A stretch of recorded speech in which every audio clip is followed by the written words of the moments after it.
Drama के starting में हमें शिनचिन नाम की लड़की दिखाई जाती है जो कि क्लब में जा रही होती है। इधर भी जिसका दोस्त उसके बॉयफ्रेंड से बोल रहा होता है कि तुम लोग और शिनचिन 14 साल से रिलेशनशिप में हो।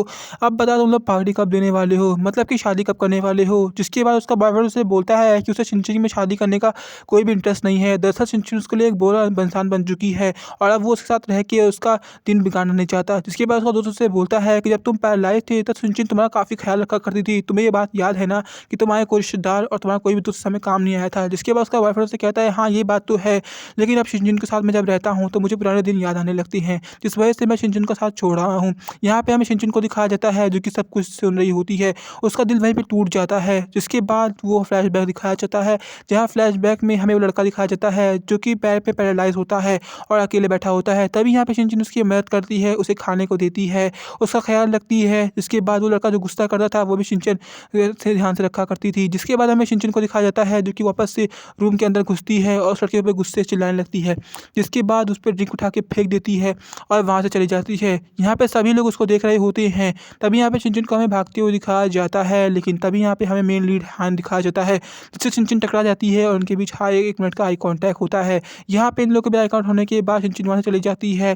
तभी यहाँ पे शिनचिन को हमें अपने रूम में दिखाया जाता है जो कि सब चीज़ को देख रही होती है कि पहले इनका रिलेशनशिप कितना अच्छा था और कितने अच्छे बड़े कपल्स थे। जिसके बाद शिनचिन को दिखाया जाता है जो कि बोलती है मुझे अपने सारे पॉइंट्स वापस चाहिए, मुझे वापस जाना है।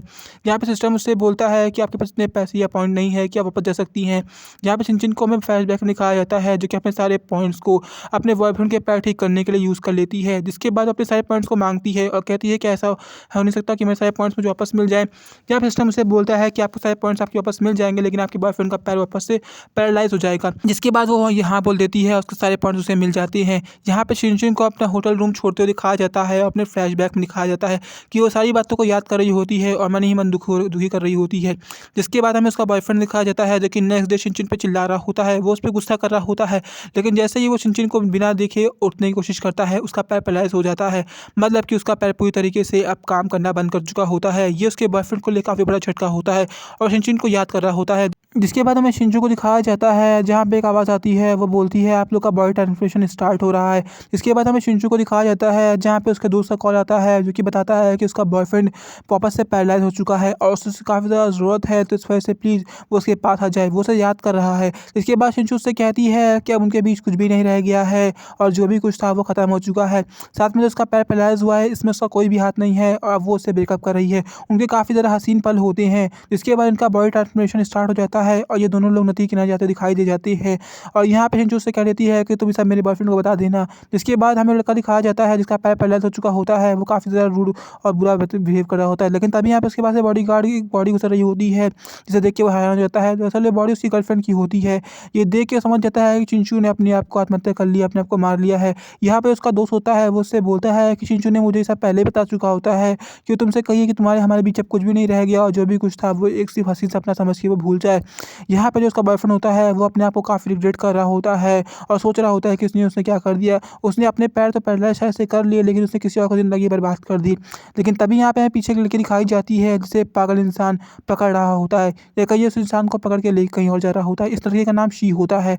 तभी यहाँ पे हमें काफ़ी लड़की खूबसूरत लड़की दिखाई जाती है जो कि उसके बॉयफ्रेंड के पास आती है और उसे कहती है तुम मुझसे शादी कर लो, मेरा जो भाई है वो काफ़ी ज़्यादा अमीर है, तुम्हारी कंपनी को स्टेबल कर देगा और तुम लोग मेरे साथ काफ़ी ज़्यादा खुश रहोगे। यहाँ पर शिंजू के पास कोई और ऑप्शन नहीं होता है। इसके बाद हमें 6 साल बाद का सीन दिखाया जाता है जहाँ पे हमें पैरालाइज शिंजू का बॉयफ्रेंड दिखाया जाता है, जहाँ पे कंपनी के लोग उसके भाई उसकी बुराई कर रहे होते हैं। कहते हैं कितना अच्छा लड़का है जिसने अपने पैसों के दम पे या कहीं अपनी खूबसूरती के दम पे लड़की को फंसा लिया, इस वजह से उसका भाई उसकी मदद करता है। तभी यहाँ पे कंपनी का एम्प्लॉय कहता है हम लोग को सर के बारे में इतना बुरी भली बातें नहीं बोलनी चाहिए, क्योंकि अगर सर ने सब बात सुन ली तो हम लोग पे खतरा पैदा हो सकता है। इसके बाद हमें वो लड़की दिखाई जाती है जो कि बैकग्राउंड में पागल होती है।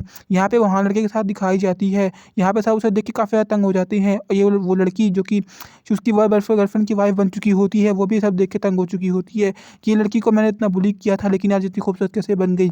यहाँ पे हमें चिंचू को दिखाया जाता है जो कि फ्लैशबैक में हान को देख रही होती है। तभी यहाँ पे हमें वो लड़की दिखाई जाती है जहाँ पे उसके डैड उससे काफ़ी ज़्यादा बुली किया करते थे और उसे परेशान किया करते थे, वो उसे मेंटल टॉर्चर दिया करते थे। जिसके बाद हमें एक क्लब दिखाया जाता है जहाँ पे कई लड़कियाँ भी उसको बुली कर रही होती है। ओवरऑल ये शी नाम की लड़की होती है जिसे सब काफ़ी परेशान किया करते थे। तभी यहाँ पे हान गुजर रहा होता है और शी उसे पकड़ लेती है, वो उसे पकड़ के ज़बरदस्ती किस करने लगती है। इनके बीच किसी चीज़ स्टार्ट हो जाता है जहाँ पे हान उसे कहता है कि सब कोई लड़कियाँ मेरे साथ करती हैं, तुम भला ये सब एक्टिंग छोड़ दो। और ये सब पुरानी तरकीब हो चुकी है, जहाँ पे लड़की उसे कहती है कि नहीं वो सही मुझसे प्यार करती है और उसे बिल्कुल भी नहीं छोड़ रही होती है और हान के पास चिपक जाती है। यहाँ पे हान उसे उठाकर लेके अपने रूम में चले जाता है।